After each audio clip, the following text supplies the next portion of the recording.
Erev Tov, Shalom Uvracha. Alors, on dédie, comme toutes les semaines qui sont passées, ce shiur pour la tzlacha de nos chayalim, pour Be'ezrat Hashem, que les otages soient libérés, Be'ezrat Hashem, et que toute cette guerre se termine et qu'on vive des moments joyeux. On en a tellement besoin. Alors, on va parler au début de Chaye Sarah, et ensuite, directement, on prendra le temps, Be'ezrat Hashem, par rapport au sujet qui nous intéresse ce soir, le Shidur. Et donc, le pasuk nous dit Vayihiu Chaye Sarah, Mea Shana Ve'esrim Shana Ve'sheva Hashanim, Shene Chaye Sarah. Donc, le verset se répète. Il dit que Sarah a vécu 127 ans, et ensuite, voici les années de la vie de Sarah. Pourquoi est-ce qu'on a répété Shene Chaye Sarah?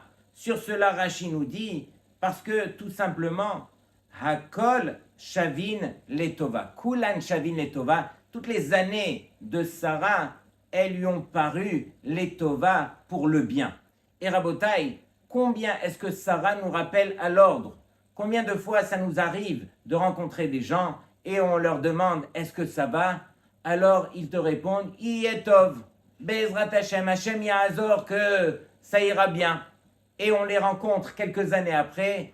Est-ce que ça va? Iyetov, ça ira bien, Be'ezrat Hashem. Et pendant que Sarah Hakol Letova. C'est qui Sarah, Rabotai? À l'âge de 15 ans, son père Haran, qui était le frère de Avraham Avinu, il a été jeté lui aussi dans la Kivshan Ha'esh, dans la fournaise ardente. Par contre, lui, il est Niftar. Directement, elle était Yetoma. Elle a fini par se marier avec Abraham. Elle vient pour s'installer et Abraham lui dit « Lech lecha, on doit partir. Ok, où est-ce qu'on va? On prend les valises. Je te dis pas où est-ce qu'on va. Tu me suis. On y va. » Et on arrive finalement en Eretz Kenaran où on s'attend à voir toutes les plus belles brachot. En fin de compte, il y a la famine. Ah, il y a la famine. Qu'est-ce qu'on fait? On descend finalement. On est obligé de descendre en Égypte, où là-bas, elle se fait prendre par nul autre que par eau. Ensuite, on va à Guérar, où elle se fait prendre par Avimelech. Et en fin de compte, elle voit que pendant toutes ces années, elle reste stérile, Akara. Elle voit que son mari, il va avec Hagar directement, il a un enfant, Ishmaël. Et là, Sarah nous rappelle à l'ordre, qu'est-ce qu'elle nous dit, Sarah? Elle nous dit, Hakol Shavin Letova. Tout ce que Akadosh Baruch Hu, il fait, c'est pour le bien. C'est uniquement le bien que Hachem vient nous montrer. Et donc, quelque part, tous les matins, on ose faire la bracha chez Asali Kol Tzorki, que Hachem, il m'a donné tous mes besoins, tout ce que j'ai besoin. Mais comment est-ce que tu peux dire une bracha pareille, puisque en même temps que tu prononces cette bracha, tu dis oui, mais Hachem, mais il me manque ça, et il me faut ça, et je n'ai pas reçu ça comme j'aurais voulu, etc. Tout ça pour dire que Hakol Shavin Letova, c'est ça ce qu'on doit apprendre à faire. Plus que cela, Rabotai. Lorsque Sarah, elle est montée dans le ciel, et qu'est-ce qu'elle s'est dit? Elle s'est dit, mais je ne comprends pas quelque chose. Tout le monde disait que Abraham, Holid et Yitzhak, sous-entendu que Yitzhak, il avait 37 ans à ce moment-là, au moment de la Hakeda. Et donc Yitzhak, c'était le Rosh Hashiva, c'était la suite de Abraham, et Abraham le témoignait. Et en fin de compte, Yitzhak, il sera tué, elle se voyait comme ça, Yitzhak, il sera sacrifié par Abraham. Qui c'est qui sera le Yoresh, l'héritier de Abraham? Ça sera nul autre que Ishmaël. Ishmaël sur lequel Sarah elle criait. Ishmaël qui lui jouait un double jeu. C'était lui qui faisait les 3 plus grandes avérotes et elle l'a chassé de la maison. En fin de compte, ça sera lui l'héritier. Plus que cela, Sarah se disait, mais comment se fait-il qu'on ne m'ait pas averti d'une épreuve pareille, que Abraham il allait sacrifier mon fils, mais qu'en fin de compte, ça allait s'arrêter. On ne m'a pas averti. Dans la Gemara de Sanhedrin, c'est marqué qu'un prophète qui, lui, reçoit une névoie, alors tous les Névi'im devraient recevoir la même chose. Aré Sarah avait un niveau plus élevé qu'Abraham en termes de prophétie. Comment se fait-il qu'on n'ait pas dévoilé une chose pareille à Sarah? Comment ça se fait que Sarah n'était pas mêlée? C'était son propre fils. On aurait dû avertir Sarah comme on l'a fait pour Abraham. en fin de compte, Hakol Shavin Letova. Qu'est-ce qu'on dit dans le Mizmor de Et Sha'arei Ratzon, qu'on dit à Rosh Hashanah, Yehi liber bekel boteach. C'est ça ce que Yitzhak dit. Il dit que ton cœur y soit vers Hachem et que tu aies confiance en Hachem. Combien de fois dans notre vie, alors tout nous paraît noir, tout nous paraît difficile, mais à ce moment-là, on doit apprendre à se répéter, de dire comme Sarah, Hakol Shavin Letova. Lorsque je veux entamer un sujet aussi grand que le Shidur, je me dois de réaliser un petit peu cette chose-là. Qu'il peut y arriver, ce qu'il arrive sur terre, ce n'est pas moi qui choisis, c'est Akadosh Baruch Hu qui me dicte comment les choses doivent se dérouler, et donc c'est à moi de prendre les choses de la bonne façon.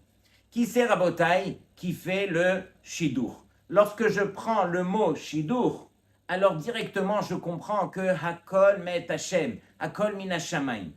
Shidur, ça s'écrit d'abord Shin Dalet Yud, qui est le nom d'Hachem Shakai, qui est le nom qui forme quelque part celui qui a créé tout ce monde, celui dont toutes les forces lui appartiennent. Ça, c'est le premier nom d'Hachem. Ensuite, il va rester le Vav Kaf dans le mot Shidur. Vav Kaf, c'est 26, c'est le nom Yudke Vavke d'Hachem qui montre les Rachamim d'Hachem. Tout cela pour dire que si on veut un Shidur, on s'adresse directement à Hachem. Plus que cela, on dit que pourquoi est-ce que cette paracha, on la lit justement pour nous apporter tout ce qui va tourner autour de la Emouna. Il n'y a que la Emouna qui permettrait à l'homme de rencontrer son Shidur. On raconte une fois qu'un chassid, il est parti voir son Admour et il lui a dit « Kodarav, je sens que Hachem m'a oublié.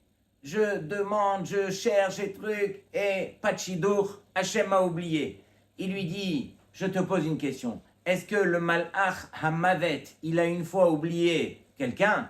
Lorsque la mission de la personne s'arrête, le Malach Hamavet, il est là au bon rendez-vous et il ne loupe pas sa mission. Si déjà le Malach Hamavet n'oublie personne, à plus forte raison que Akadosh Baruch Hu n'oublie pas son fils et arrivera à lui donner tout ce que ce fils il a besoin. Mais Rabotai, le principe du Shidur, comme on l'a dit, c'est Kodem Kol, qu'on ait cette Emouna, que tout vient d'Hachem et tout doit se passer comme Hachem a prévu. Non pas comme nous, on aurait voulu dicter à Hachem. Et c'est ça toute la différence. Et donc, Abraham Avinu, il voit que Yitzhak, il a déjà l'âge de 37 ans. Et à partir de là, qu'est-ce qu'il dit? Il dit, ok, Hachem me demande maintenant de le marier. Et donc, il cherche à marier Yitzhak. Et là, on pose la question des questions. Lorsque Abraham il cherche un Shidur, qu'est-ce qu'il fait? Il envoie son serviteur Eliezer, son serviteur Neheman. La question qu'on pose, alors, normalement, Abraham, pour une chose aussi importante, il aurait dû aller lui-même chercher le Shidur pour Yitzhak. Pourquoi est-ce que Abraham il emploie un Shaliach comme Eliezer pour aller chercher un Shidur? Un Shidur, c'est le papa qui va pour son fils. Et d'autant plus que mitzvah yoterbo mi bishlucho. C'est plus grand de faire la mitzvah soi-même que d'aller demander un shaliach. Et plus que cela, Abraham est obligé d'arriver à ce niveau de faire jurer Eliezer. Pourquoi il doit faire jurer Eliezer? Il doit faire jurer Eliezer d'aller chercher telle et telle femme de tel et tel pays et de telle et telle famille. Et il doit demander à Eliezer, fais attention, toi tu es nogué à Badavar, tu as un intérêt puisque toi tu as une fille et tu aurais voulu marier cette fille à mon fils. Sache que mon fils ne pourra pas se marier avec ta fille. Et donc il doit avertir Eliezer sur ces deux choses-là. Et donc on pose la question, mais toi Abraham, si tu avais été toi-même dans la maison de Bethuel, alors on t'aurait dressé le tapis rouge. Tout le monde serait venu à ta rencontre. Directement, on aurait sauté sur l'occasion de donner notre fille Rivka à ton fils Yitzhak. Pourquoi, encore une fois, est-ce qu'Abraham va faire une chose pareille que de détourner les choses, d'envoyer Eliezer pour que lui, il aille chercher donc une fille pour son fils Yitzhak? Alors, Rabotai, deux réponses à cette question. Les deux réponses sont tellement importantes. Écoutez bien. Abraham, au début, il a voulu enseigner à tout le Ham Israël un sod, un secret qui est énorme. L'homme, il s'imagine que tout ne vient que par lui. Et donc, c'est uniquement grâce à mes efforts, grâce à tout ce que je vais faire, que je vais mériter quelque part la finalité qui est donc de chercher cette fille. Pendant que Akadosh Baruch Hu, c'est lui qui amène le Shidur. Et donc, Abraham, il a dit, je vais moi-même envoyer Eliezer, je vais même le faire jurer, même s'il a des intérêts par sa propre fille, je veux que le Shidur y passe par Eliezer pour montrer combien je suis Boteach Ba'Hashem. Et l'homme s'imagine que lui sur terre, c'est lui qui fait tout. Pendant que Avraham Avinu, il vient nous rappeler à l'ordre. Il y a quelque chose que l'homme doit faire sur terre qui s'appelle la Hishtadlut, mais plus que cela, alors ça ne revient pas à l'homme. L'homme, c'est pas lui qui dirige le monde. L'homme, il doit suivre Hachem et il doit avoir confiance en Hachem. Et Avraham Avinu, il a dit, je vais faire la Hishtadlut normale, je vais envoyer justement mon serviteur Neheman, mais plus que cela, je ne voudrais pas que de dire que tout vient que de moi. Le Chazanish, il disait, Beshiduchim lolochatzim yoter midai. Dans les shiduchim, il ne faut pas faire plus qu'il n'en faut. Il y a des gens qui exagèrent, qui forcent la main, qui insistent tellement qu'ils s'imaginent que c'est comme ça qu'ils vont l'obtenir. Pendant que le Chazanish nous dit non, reste à ta place. Fais ta hishtadlut parce que tu te dois de faire la hishtadlut, mais ne force pas trop la main d'Hachem parce que tu ne sais pas qu'est-ce qui peut se passer par la suite. On raconte une fois un bachour qui faisait partie des meilleurs de la yeshiva de Mir. On le prenait même pour le ilouï de la yeshiva, qui aujourd'hui fait partie des grands de la génération sans citer son nom. Alors, ce bachour, on lui a présenté une fille. Et lorsqu'il a rencontré cette fille, alors il a vu que la fille, elle louchait, mais elle louchait gravement. Et donc, il s'est retourné vers le chatran et il lui a dit, mais pourquoi tu m'as fait une chose pareille? Et le chatran lui dit, ok, si elle ne te plaît pas, il n'y a pas de problème, on peut arrêter. Il lui dit, mais tu rigoles ou quoi? Est-ce que je peux arrêter? Parce que la fille, elle louche, elle va savoir que si j'arrête maintenant, c'est à cause de son problème. Et son problème, c'est pas de sa faute. Et moi, je vais rabaisser une Bat Israël. Et donc, il est rentré à la yeshiva, il s'est mis à étudier du moussard. Et il a dit, ça y est, je vais dépasser cette chose-là. Et je ne vais pas me rabaisser à refuser la fille uniquement pour un problème physique. Et donc, lui, il était de ce niveau. Et donc, il revient à la deuxième rencontre. Et il a vu qu'il s'était complètement trompé. Elle ne louche pas du tout. Mais, quelque part, il avait pris sur lui, justement, de surmonter cette chose-là. Et en fin de compte, elle ne louche pas. On raconte que aujourd'hui, tous ces enfants, tous ces garçons sont des rachés yeshivot parmi les plus grands yeshivot. Regardez quelqu'un qui est venu avec l'intention de faire du bien à l'autre, combien Akadosh Baruch Hu l'a récompensé. Encore une fois, alors le shidur ne dépend pas de nous. Le shidur dépend d'Hachem et de la émouna qu'on va avoir envers Hachem. Autre réponse. Pourquoi est-ce que Avraham Avinu, alors il a envoyé Eliezer encore une fois au lieu d'aller lui-même? Réponse magnifique. Que Béhémet, Avraham Avinu, il a voulu aller lui-même chercher une femme pour Yitzhak.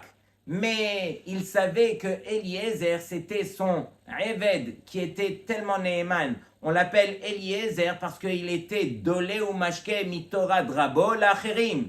Il puisait de la Torah de Avraham Avinu et il l'enseignait à d'autres. Eliezer avait 180 000 talmidim. C'était le rosh yeshiva de la yeshiva de Avraham Avinu. Et Avraham, il savait que s'il l'envoyait au travers de cette épreuve pour aller chercher une femme et qu'il le fasse dans les moindres détails, alors il pourra sortir du klal de Harour et devenir Baruch. Avraham, il a dit, est-ce que je vais enlever cette opportunité à mon cher serviteur Eliezer? Ça vaut la peine pour moi de l'envoyer à lui et que je n'aille pas moi, pour que lui, il puisse surmonter cette épreuve et gagner cette bracha qui s'appelle Baruch. Et en fin de compte, le Yalkut Shimoni dans Yecheskel, il dit que Eliezer, on ne le voit plus après cette histoire. Pourquoi? Parce qu'il est rentré dans le Gan Eden vivant. Il faisait partie des 13 personnes qui ont mérité cette chose-là. Et donc Abraham Avinu, il nous dit encore une fois, moi, je suis venu sur terre parce que je vis justement pour le prochain. Je suis doeg pour le prochain. Et Akadosh Baruch Hu, il dit que celui qui se soucie de son prochain, c'est moi-même, Hachem, qui me soucierai de lui. Et donc, c'est ça ce que Abraham Avinu vient nous enseigner. Donc, Rabotai, encore une fois, lorsque on parle de Shidduchim, comme on l'a dit tellement de fois, c'est la Emouna avant tout. On raconte une fois un bachour de l'âge de 31 ans, qui n'était pas marié, qui a fait, bien sûr, tout ce qu'il fallait pour se marier, n'était toujours pas marié. Alors, en fin de compte, c'est sa famille proche lui ont dit, regarde, ce vendredi, c'est un vendredi d'hiver, où le Shabbat tombe assez tôt, mais c'est Erev Shabbat qui tombe Erev Rosh Chodesh. Et il y a une ségoula d'aller sur la tombe d'un tzaddik dans le nord qui s'appelle Rav Leib Baal HaIsourin. Et donc, ils lui ont dit, regarde, on prie honnête, on prépare tout la veille et on fonce en tender, en taxi et on va aller pour prier. C'est ce qu'ils ont fait. Et donc, le matin après le net, tout le monde rentre dans la voiture. Et là, le Bachour en question, il réalise qu'il a oublié son sefer avec qui, il fait cette filote. Et donc, il leur dit, attendez-moi une seconde, je monte à la maison. Il monte à la maison, vite, vite, vite, et il va pour chercher son sefer, il le prend, et il y a quelqu'un qui vient taper à la porte. Quelqu'un qui tape à la porte, il se retourne, il voit un vieil homme qui lui dit, regarde, toute la semaine, j'étais là, je suis venu pour ramasser un peu d'argent, et la vérité, je n'ai rien mangé depuis hier, est-ce que tu peux m'offrir un petit café? Un petit café, je dois faire bouillir l'eau. Bon, allez, vas-y. Je fais bouillir l'eau. Et bien sûr, en bas, on est déjà en train de l'appeler, on est en train de klaxonner. Il fait bouillir l'eau, il fait le café. Il lui dit merci pour le café, mais la vérité, j'ai tellement faim. Est-ce que tu n'as pas quelque chose à manger? C'est Erev Shabbat. Il cherche dans les placards et tout. Il n'y a que des plats cuisinés. Il lui dit écoute, j'ai rien de. Est-ce que tu veux une omelette? Il lui dit oui, une omelette, c'est parfait. Il commence à lui faire l'omelette et les autres qui l'appellent, qui klaxonnent. Et il lui dit, vous n'avez pas un morceau de pain avec l'omelette? Un morceau de pain? Oui, un morceau de pain. Il lui amène le pain, il commence à manger, il s'attable. Ah, qui fait son birkat Amazon. Là, le bachour, il est... Et il lui dit, Mechila, on doit faire vite parce qu'on m'attend. Ah, on t'attend, où tu vas? Il lui dit, mais je vais sur la tombe de Rav Leib. Je suis toujours pas marié. Il lui dit, regarde, je te fais une bracha que pour cette mitzvah, pour ce chesed que tu as fait à un moment qui était des plus difficiles, alors que Akadosh Baruch Hu, il te récompense par une kala. Il a fini par aller bien sûr sur la tombe, ils ont prié et tout, et il a trouvé son shidur, et en fin de compte, ils ont fixé le jour de mariage qui est tombé exactement la même date où il a fait ce chesed envers cet homme qui était venu lui demander donc à manger. Donc Rabotai, des fois, un chesed qui n'a pas lieu d'être, qui est difficile, c'est ce chesed qu'on doit quelque part chercher à faire. Le chida, il dit, comment se fait-il qu'il y ait autant de problèmes dans notre génération à trouver son shidur, à se marier? Pourquoi c'est aussi compliqué? Le chida, au nom du Harizal, il dit, c'est tout simple. On est tous des âmes réincarnées. On est des Gilgulim. Et on est venu sur terre justement pour réparer ce qu'on n'a pas pu faire dans une vie antérieure. Et il faut beaucoup de srouyot pour pouvoir enlever toutes ces écorces qui nous permettent d'arriver à faire notre tikkun. Et il n'y a pas que nous. On va rencontrer aussi une fille qui elle-même est un gilgoul, qui elle-même doit faire énormément de choses pour enlever elle aussi ses écorces et faire son tikkun. Et donc pour que les deux se rencontrent, il faut vraiment des srouyot, il faut des mérites. Et il dit le meilleur mérite pour un homme comme pour une femme, pour enlever justement ces écorces, c'est de chercher à faire un chesed envers l'autre, un chesed qui est très difficile, un chesed qui, à la limite, n'a pas lieu d'être, comme celui qu'on vient de citer, et qu'on va chercher à faire, c'est uniquement de la sorte qu'on arrivera à enlever ces écorces. Et donc, ça vaut la peine, Rabotai, de temps en temps, d'essayer de faire. Et donc, lorsque on parle de Rivka, Rivka, on sait très bien qu'elle a fait un chesed qui était démesuré. Elle voit un homme arriver devant elle, et Rivka, bien sûr, c'est la fille de Bethuel. Bethuel, du mot Betula, toutes les femmes du pays devaient d'abord aller avec lui avant de pouvoir se marier. Et donc tout le monde détestait Bethuel et tout le monde voulait se venger contre sa fille Rivka.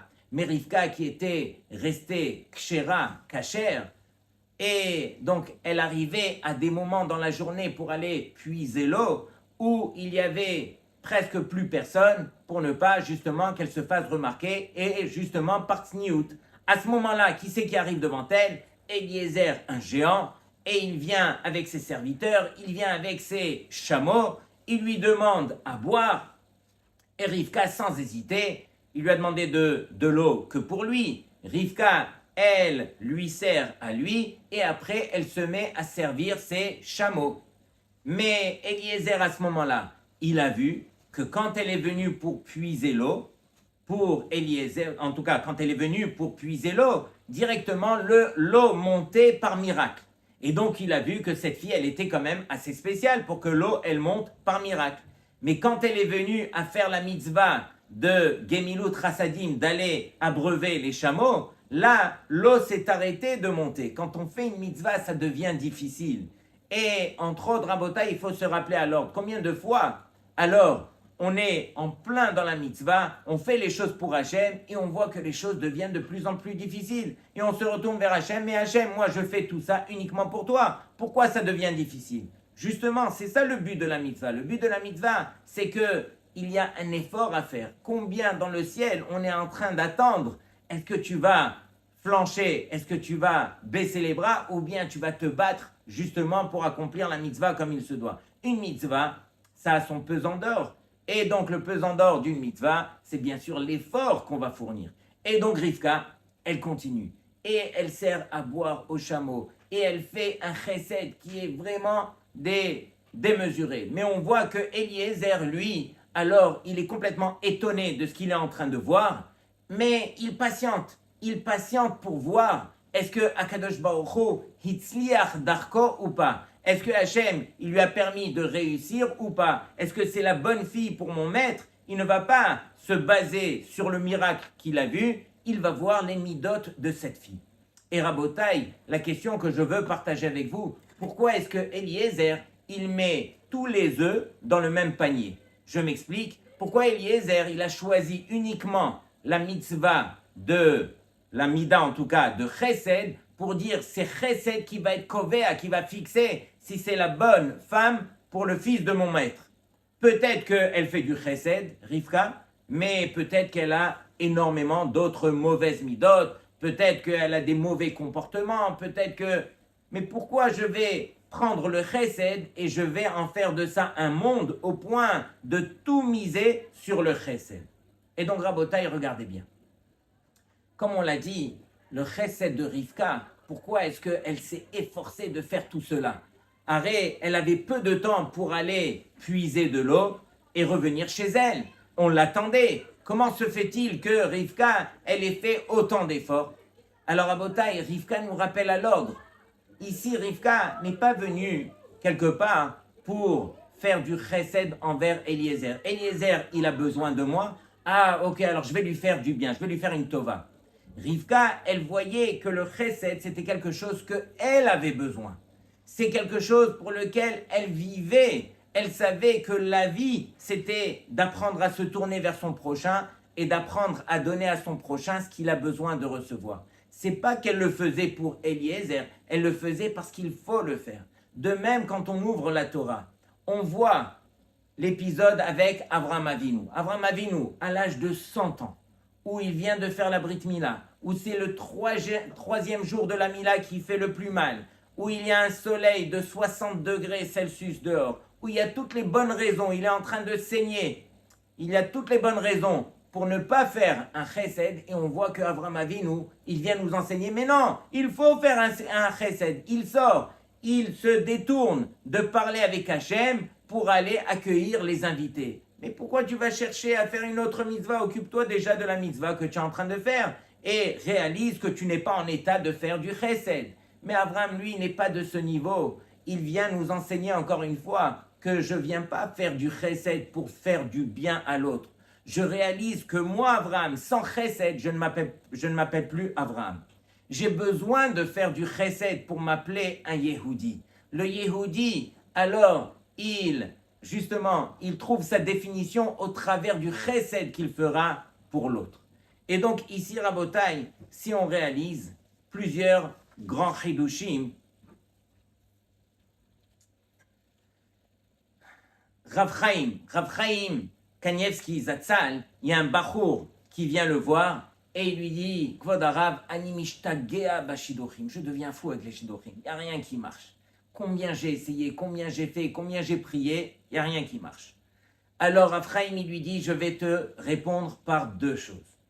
Bashamaim, dans le ciel, on a été machriz, on a proclamé Bat Ploni les Ploni. Ça c'est du sûr.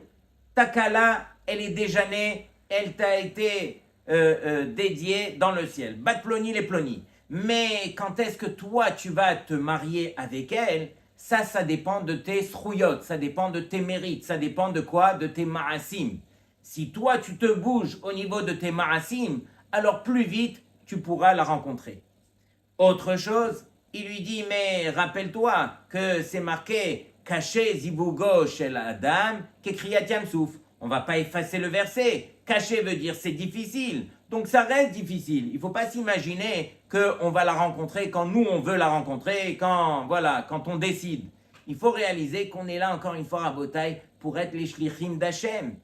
Et donc, si Béhémet, on veut être amitié avec nous-mêmes, alors celui qui n'arrive pas à se marier, alors il est quelque part dans son coin, il est tout seul. Et il se dit, Hachem m'a oublié, et je suis en train de souffrir, je suis en train de me morfondre. Mais s'il était amitié avec lui-même, il devrait se tourner vers Hachem pour dire à Hachem, regarde Hachem, je sais combien, toi Hachem, tu es en train de souffrir de me voir dans cet état.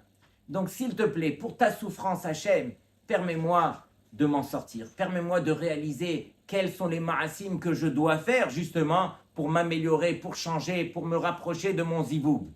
Au lieu de se morfondre quelque part sur son propre sort, au lieu de ramener toute la souffrance sur soi-même, déjà qu'on arrive à se tourner vers Hachem.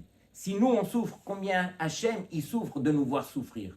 Qu'on soit conscient de la souffrance de la Shrina avant de se retourner uniquement vers notre propre souffrance. On continue. Eliezer, il voit qu'il a eu Kfitzat Haderech. Il a eu le chemin qui s'est miraculeusement rapproché. Et donc, il a vu que ce jour-là, il a eu une siyata d'Ishmaïa incroyable. Et donc, c'est la raison pour laquelle il a dit Hakrena lefanai hayom. S'il te plaît, Hachem, permets-moi de rencontrer la fille aujourd'hui. Et donc, Rabotai, quand des fois on voit que le ciel nous sourit, on sent que ça va bien aujourd'hui, que les choses vont, que Hachem est avec nous, alors demandez à ce moment-là. Ne lâchez pas cette journée-là où Hachem vous sourit pour demander tout ce que vous avez besoin. Et donc, Avraham Avinu, il dit à Eliezer, peut-être que quoi? Peut-être que tu vas faire Hishtadlut, mais peut-être que la femme ne va pas te suivre, elle ne voudra pas te suivre. Et donc, Abraham, qu'est-ce qu'il dit? Écoutez bien ces mots. Imlo, si la femme ne te suit pas, Venikita Mishevuati, tu seras propre de la promesse que tu as eue envers moi. Donc moi, Abraham, j'envoie Eliezer, mon cher serviteur, pour qu'il aille et il a juré de faire sa mission. Mais en fin de compte, si la femme ne veut pas le suivre, alors tu seras propre de ta chevoura et tu ne me dois plus rien. Mais quoi, tu me dois plus rien? Toi, Eliezer, tu devrais sortir tous tes pistons, essayer de l'encourager à venir, faire tout ce qu'il faut faire justement pour que Rivka, pour que la jeune fille, elle te suive. Pourquoi est-ce que Avraham Avinu, il se suffit de lui dire, regarde, fais ta ishtadlut, mais plus que cela, arrête-toi là, tu ne me dois plus rien. Rabotai, écoutez les paroles du Rav de Brisk. Le Rav de Brisk, il disait au niveau des Shiduchim, Adam tsarich le hishtadel, un homme, c'est sûr qu'il doit faire sa hishtadlut, il doit faire l'effort. Avallo beofen yetera, mais non pas avec exagération. Qui Keshe Adam itraten, parce que lorsque un homme il se marie, ze mashpia lorak alav, ça influence non pas uniquement sa propre personne, et la gamme à la tzetzaim shelo, mais aussi à toute sa descendance. Donc cette décision qu'il aura prise de se marier avec cette femme, c'est une décision qui fait dépendre toute sa descendance à venir. Ha'achlata sheteluya bedorot, et une décision qui dépend de toutes les générations à venir. Ze hakadosh baruch hu shetzarich lenael. C'est uniquement Hachem qui doit gérer une décision pareille. Et donc l'homme, il doit quelque part se limiter dans sa hishtadlut. Il doit faire tous les efforts qui lui incombent. Mais pousser la porte, défoncer la porte, faire encore plus, et je veux celle-là et pas une autre, et tout ça, ça dépend plus de nous. Et donc Rabotai, quelque part, c'est ça ce que Avraham Avinu, il dit à Eliezer. Toi, Eliezer, tu vas faire ce que tu peux faire, mais le reste, laisse. C'est Hachem qui gère le monde des Shidduchim. Et les Shidduchim appartiennent à Hachem. Et c'est uniquement si l'homme, il a Behemet la Emouna, que ça vient d'Hachem, qu'il méritera cela. Rabotai, j'ai entendu une histoire aujourd'hui sur, malheureusement, encore une autre histoire qu'on entend du 7 octobre, des plus noirs. Et donc un Bachour qui malheureusement a quitté le chemin. Un Bachour qui habitait toute sa vie à Bnei Brak, qui a étudié à la Yeshiva, mais malheureusement, ça y est, il a voulu quitter le chemin. Et il annonce à sa maman, « Maman, je ne serai pas là, Simchat Torah, ce Shabbat de Simchat Torah, je m'en vais là-bas. » « Quoi, tu t'en vas là-bas? Tu vas aller faire quoi là-bas avec des gens pas religieux? Ils vont danser, ils vont, etc., autour d'un Bouddha, etc. Et tu vas lâcher les danses qu'on a l'habitude de faire chaque année avec les Sifrei Torah. Maman, j'ai 21 ans, ne me dis pas quoi faire, moi je m'en vais. » La maman, elle réfléchit, elle lui dit, regarde mon fils, tu vas partir, mais fais au moins une mitzvah, viens mettre de l'argent dans la tzedaka. Il lui dit, mais maman, je vais là-bas pour faire le contraire de la volonté d'Hachem. Et je le fais bémézide, avec volonté, prémédité. Et tu veux que Hachem, il me protège?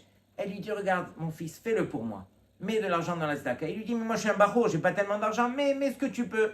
Il va chercher un billet de 20 shekels et il va le mettre dans la tzedaka de Kupataïr et il s'en va. Le malheureux, il s'en va, il ne sait pas ce qui va se passer. Et le jour en question, le matin, il était 6h15 du matin, il nous raconte, il était avec ses amis et il y a un de ses amis qui se met à crier, à hurler. Il y a des terroristes, il y a des mechablines, ils sont là en train de tirer de tous les côtés. Et là, tout le monde se met à courir et on peut imaginer la panique à ce moment-là. On ne sait pas où est-ce qu'on va, mais on court. Et donc, on court, et tous ses amis décident d'aller se réfugier dans un endroit.